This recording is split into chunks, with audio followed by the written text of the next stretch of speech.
I'm going to do an instruction video on how to change your oil on a motorcycle, specifically a Honda Shadow Spirit 750.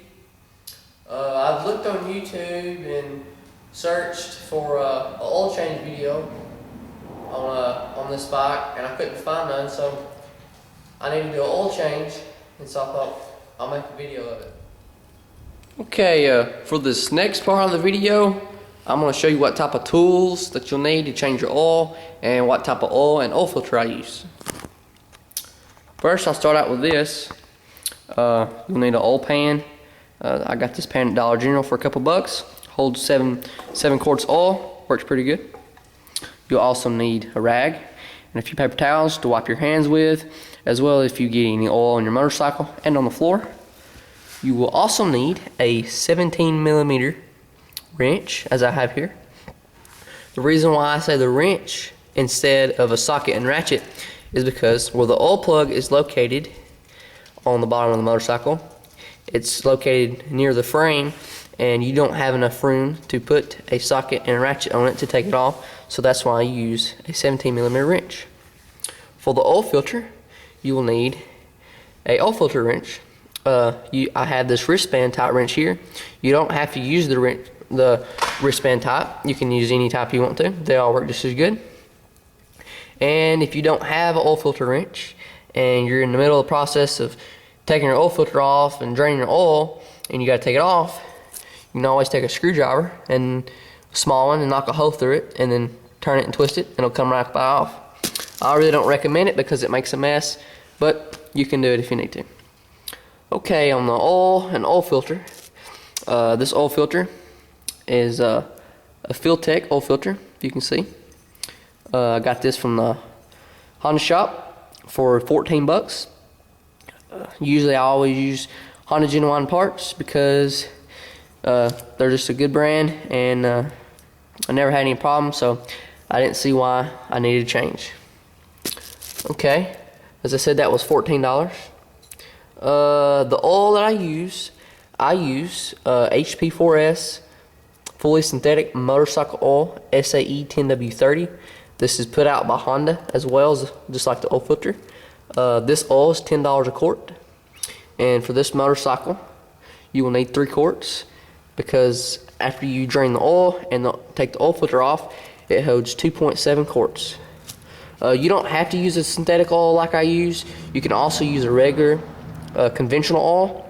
Honda also makes 2 other types of oil. They make a GN4, which is just a standard conventional oil. You can get it many viscosities as you want to. It's about $5 a quart. They also make a HP4, which is a semi-synthetic oil. It's about $7 or $8 a quart. And they make this oil here, as I said, which is the HP4S fully synthetic, for $10 a quart.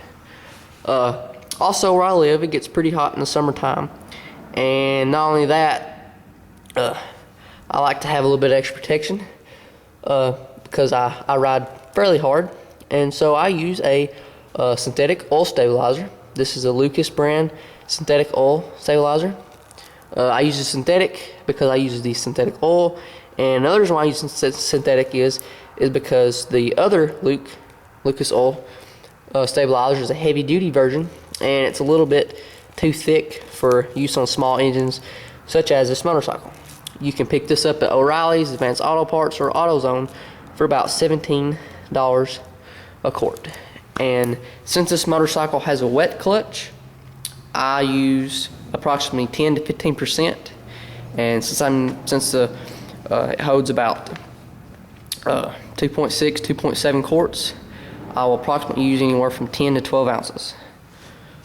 That's the parts in the oil that I use that you will need for changing your oil in this motorcycle.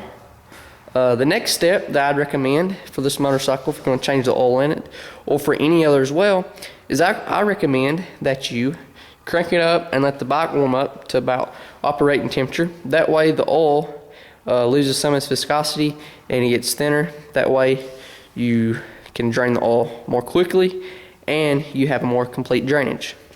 So right now I'm going to crank the bike up and I'm going to let it idle for approximately 5 minutes.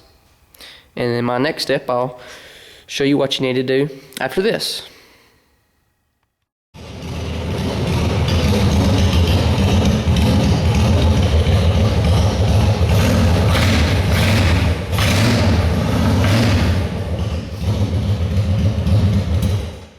Okay, since the bike has been running for about 3 or 4, 5 minutes and it's heated up, what I'm going to do now is, see over here, I'm going to unscrew this plug to relieve the pressure, because after I do that, I'll just let it hang in there. After I do that, I'm gonna go up under my bike, and I don't know if you can see it, but up under there is the oil drain plug, and I want to drain my oil.